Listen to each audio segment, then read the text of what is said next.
Hi guys! Magandang araw! Happy Fiesta sa mga taga San Juan and dito rin po sa aming barangay pinagdiriwang po ang Fiesta San Juan Bautista. So, sa inyong lugar po ba ay fiesta din ngayon? Happy Fiesta everyone! And so, maaga pong nagaya si Poroy para bumili ng ulam.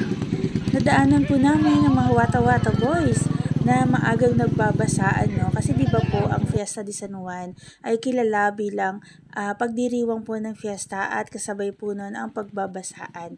So, wag po magagalit ang mga nabasa sa kalsada, no? Kasi yan po ay kasama po talaga sa ating pagdiriwang. Ayan, sana naman po ay wala masyadong magalit. So, nandito na po tayo ngayon sa talipapa ni Mara dito sa kabilang barangay. Ayan, hindi na po kami nagpunta sa palengke kasi po medyo malayo pa. Mas malapit po ito. And sinigang sa bangus lang naman po yung bibilin namin. Nakakita po kami ng santol kaya naisip namin na sinigang sa santol na lang. Kasi bihira lang naman po ito. Seasonal lang, 'di ba? So si Poroy po mahilig po talaga siya sa isda. Ayan, sa mga may sabaw na ulam. Although bawal po talaga sa kanya yung maraming fluid or liquid. Ayan, pinagbibigyan pa rin po natin. Hindi naman po siya humihigop ng maraming sabaw, no? So, sa aming dalawa po, si Poroy po talaga yung mas namamalengke. Siya po talaga yung bumibili ng ulam kasi mas mahusay po siyang kumilatis ng mga isda, gulay, karne.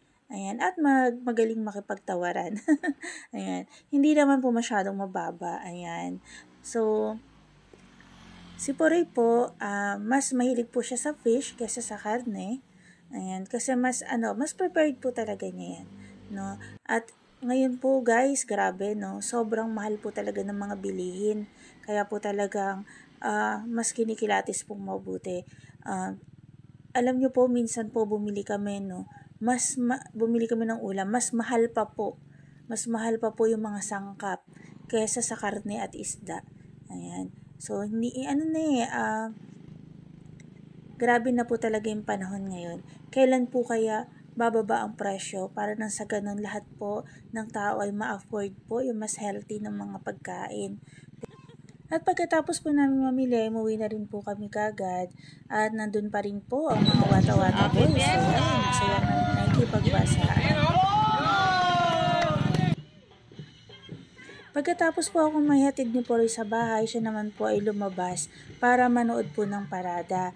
Para po yung parada po para may pagkilang ang fiesta.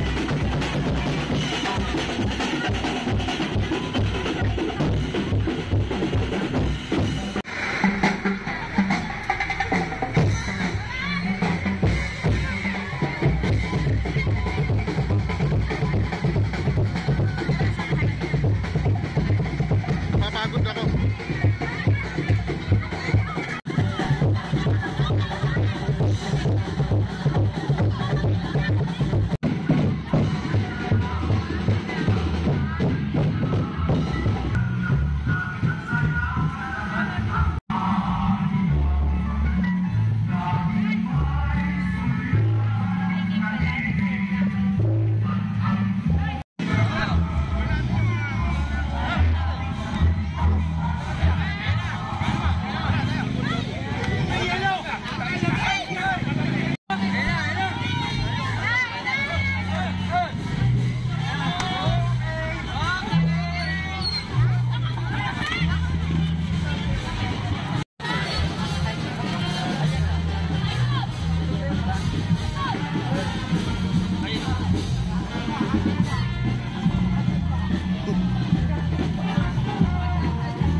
pagkatapos pong manood ni Poroy ng mga parada, ang sinigang sa santol naman ang kanyang pinagfiestahan na. So, kain po tayo ng lunch. Craving satisfied na naman si Poroy. Kayo guys, anong cravings nyo? Paki-comment down naman sa ating comment section para magkaroon kami ng idea kung ano ang next na ulam namin sa mga susunod na araw. Ayan. So, after po niya, nag-siesta po muna kami, and then pagdating po ng hapon, kami po ay nagpunta sa palengke sa kabilang barangay para po mamili naman ng mga sangkap para sa ating lumpiang Shanghai. At nadaanan pa rin po namin ang musiko nung pauwi kami. Ayan.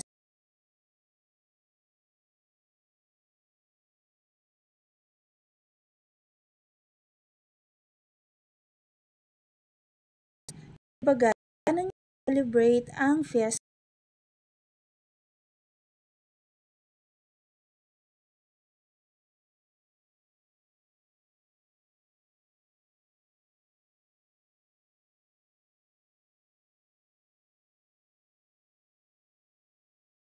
po namin?